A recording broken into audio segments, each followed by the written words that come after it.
সাজেক বাংলাদেশের এক টুকরো স্বর্গ, যেখানে মেঘ হাতছানি দেয় আর পাহাড় বলে স্বাগত।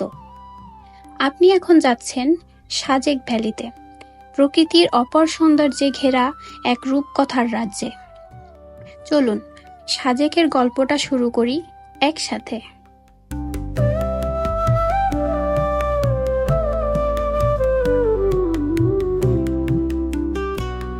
রাতের ঢাকা, চারপাশে ব্যস্ততা একটু একটু করে থেমে যাচ্ছে, আর আমরা রওনা হচ্ছি এক পাহাড়ের শহরের দিকে, খাগড়াছড়ি। আরামবাগ থেকে শুরু, হাতে টিকিট, ব্যাগ গোছানো আর মন ভরে আছে পাহাড়ের টানে। বাস ছাড়ে রাত 12টা নাগাদ। এসি ও নন এসি দুই রকমই গাড়ি সার্ভিস আপনি পেয়ে যাবেন। আমাদের এবারে সফর সঙ্গী ছিল সেন্ট মার্টিন হুন্দাই রবি এক্সপ্রেস। এটি একটি বিজনেস ক্লাস বাস সার্ভিস, যার জনপ্রতি ভাড়া ছিল 1600 টাকা করে। আপনি এই বাসে বাম পাশে পাবেন একটি করে সিট এবং ডান পাশে পাবেন দুটি করে সিট, যা অত্যন্ত আরামদায়ক ছিল। আপনারা যদি ঢাকা থেকে খাগড়াছড়ি যেতে চান সাজেকের জন্য, অবশ্যই এই বাসটি আপনাদের জন্য আমার রিকমেন্ড থাকবে। ঢাকা থেকে খাগড়াছড়ি রুটে প্রতিদিন অসংখ্য বাস চলাচল করে। মূলত সায়দাবাদ, গাবতলী, কলাবাগান, আরামবাগ, কমলাপুর এ সমস্ত পয়েন্ট থেকে বাস ছাড়ে। প্রধান বাস অপারেটরগুলোর মধ্যে রয়েছে শান্তি পরিবহন, শ্যামলী পরিবহন, হানিপ এন্টারপ্রাইজ এবং গ্রিন লাইন পরিবহন। এই রুটে আপনি এসি ও নন এসি দুই ধরনের সার্ভিসই পাবেন। নন এসি বাসের ভাড়া 700 থেকে 950 টাকা, আর এসি বাসে ভাড়া পড়বে 1200 থেকে 1600 টাকা পর্যন্ত। এটি মূলত অপারেটর ও সিট টাইপ অনুযায়ী নির্ধারণ করা হয়। আমরা মূলত সেন্ট মার্টিন হুন্দাই বাসটিতে টিকিট করেছিলাম। এটার ভাড়া পড়েছিল 1600 টাকা। সাধারণত রাত 10টা থেকে 11টার মধ্যে বেশিরভাগ বাস ছাড়ে, তবে কিছু ডে সার্ভিসও রয়েছে। যাত্রাপথে কয়েকবার বিরতি থাকে খাবার বা বিশ্রামের জন্য। টিকিট বুক করতে পারেন সরাসরি কাউন্টার বা অনলাইনে, যেমন সহজ, বিডি টিকেটস, হানিফ ও শ্যামলীর অফিসিয়াল ওয়েবসাইটে। প্রায় 7 থেকে 8 ঘন্টা ভ্রমণ শেষে আপনি পৌঁছে যাবেন খাগড়াছড়ির শান্ত সবুজে মোড়ানো শহরে। এখান থেকে শুরু হবে পাহাড়ের রোমাঞ্চ। এখন চলুন আমরা ঢাকা থেকে কুমিল্লা ফুড ভিলেজ পর্যন্ত যাওয়ার যে সুন্দর রাস্তাটি, সেই রাস্তাটির সুন্দর দৃশ্য উপভোগ করতে থাকি।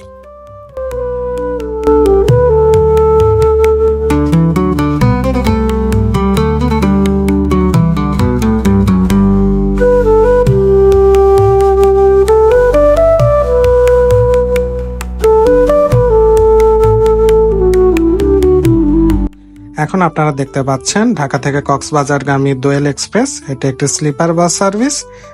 আপনারা যদি ঢাকা থেকে কক্সবাজার কখনো স্লিপার বাস ব্যবহার করতে চান, সেক্ষেত্রে এই বাসটিও আপনাদের জন্য রিকমেন্ড থাকবে। বাসটি ঢাকা থেকে কক্সবাজার পর্যন্ত যাওয়া আসা করে। এছাড়া আপনি ঢাকাতে আব্দুল্লাহপুরেও, আপনি যদি কক্সবাজার থেকে আসেন তাহলে আব্দুল্লাহপুরেও নামতে পারবেন। তো আপনারা দেখতে পাচ্ছেন আমরা দোয়েল এক্সপ্রেসের পিছন পিছন এগিয়ে যাচ্ছিলাম। ডান পাশে প্রচুর ট্রাকের চাপ, এছাড়া সামনেও অনেক বেশি ট্রাক ছিল। ছুটির দিন না হওয়াতেও এই রাস্তাতে কিন্তু অনেক বেশি ট্রাক থাকে, যার কারণে ড্রাইভারদের অনেক ধৈর্যের পরিচয় দিতে হয়।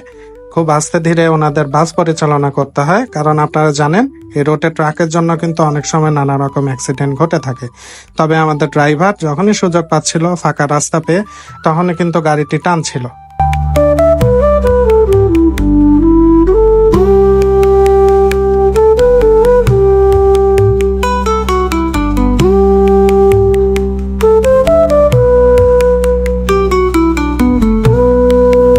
অবশেষে অনেকক্ষণ পর আমরা রাস্তা ফাঁকা পেলাম, যার কারণে ড্রাইভার সাহেব এই সময়টুকুতে গাড়িটি একটু দ্রুত গতিতে চালিয়ে সময়টি পুষিয়ে নেওয়ার চেষ্টা করছিলেন।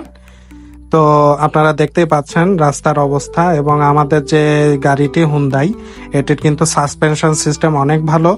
দেখতে অনেকটা প্রাইভেট কারের সাসপেনশনের মতোই লাগে। আপনি কিন্তু তেমন একটা ঝাঁকিয়ে গাড়িতে বুঝবেন না। বাংলাদেশের অন্যতম লাক্সারিয়াস বাস সার্ভিসের মধ্যে কিন্তু হুন্দাই অন্যতম। প্রতিমধ্যে দেখা হয়ে গেল ঢাকা থেকে খাগড়াছড়িগামী শ্যামলী এনা ট্রাভেলসের এসি বাসটির সাথে। এটি একটি economy class service AC bus. এটির ভাড়া পড়বে আপনার জনপ্রতি 1000 টাকা করে। আপনারা যদি চান এই বাসেও যেতে পারেন, তবে এই বাসটির সিট এবং এসি ভ্যানগুলো নিয়ে আমি যথেষ্ট কমপ্লেনের কথা শুনেছি। আশা করি শ্যামলী এনা ট্রাভেলস এই বাসটির দিকে একটু দৃষ্টি দিবেন। এছাড়াও আমি যতটুকু জানি, চাপের বাজারে যদি যাত্রী বেশি থাকে, সেক্ষেত্রে শ্যামলী এনা ট্রাভেলস এখানে হুন্দাই বাস সার্ভিসও দিয়ে থাকে।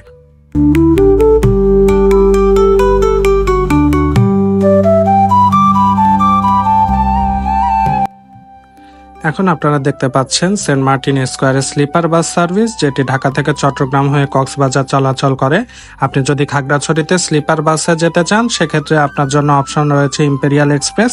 তাদের একটি এসি বাস সার্ভিস রাত্রেবেলা চলাচল করে, যার জনপ্রতি ভাড়া রয়েছে 1600 টাকা। আপনারা যারা স্লিপার সার্ভিস পছন্দ করেন, তারা যদি চান সেই সার্ভিসেও অনায়াসে যেতে পারেন, এবং তাদের বাস সার্ভিসও খুব ভালো এখন পর্যন্ত ঢাকা থেকে খাগড়াছড়ি রুটে।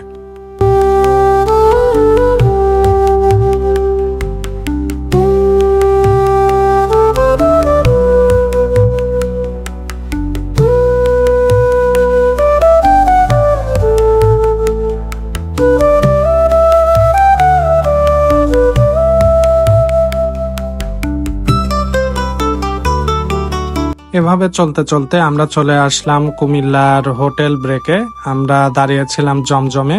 আপনারা যারা এই রুটে ভ্রমণ করেন, আপনারা জমজমের সার্ভিস সম্পর্কে জেনে থাকবেন। এখানে খাবারের দাম মোটামুটি খুব বেশি খুব কম তাও বলবো না।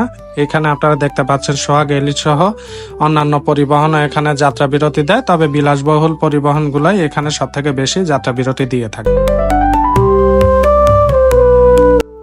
তবে এসব হোটেলে না খাওয়াটাই আমি বরং ভালো মনে করি। সব থেকে ভালো হয় যদি আপনি বাসা থেকে খাবার নিয়ে আসেন। আমরাও তাই করেছিলাম।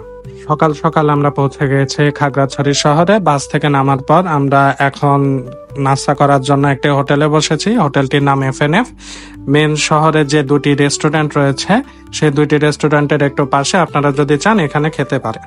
খাওয়া দাওয়া শেষ করে আমরা একটি মাহেন্দ্র সিএনজি নিয়েছিলাম, যেটির ভাড়া ছিল 6500 টাকা। সিএনজির ভাড়া 7000 টাকা চেয়েছিল, তবে একটু যদি দামাদামি করতে পারেন তাহলে 6500 টাকায় পেয়ে যেতে পারেন। আমাদের সাজেক ট্যুরের প্রথম পর্ব থেকে বিদায় নিচ্ছি। আগামী পর্ব দেখার জন্য আমন্ত্রণ রইল। আমাদের ভিডিওটি ভালো লেগে থাকলে অবশ্যই সাবস্ক্রাইব করে বেল আইকন বাটনটি ক্লিক করে রাখবেন। সবাই ভালো থাকবেন, সুস্থ থাকবেন। আল্লাহ হাফেজ।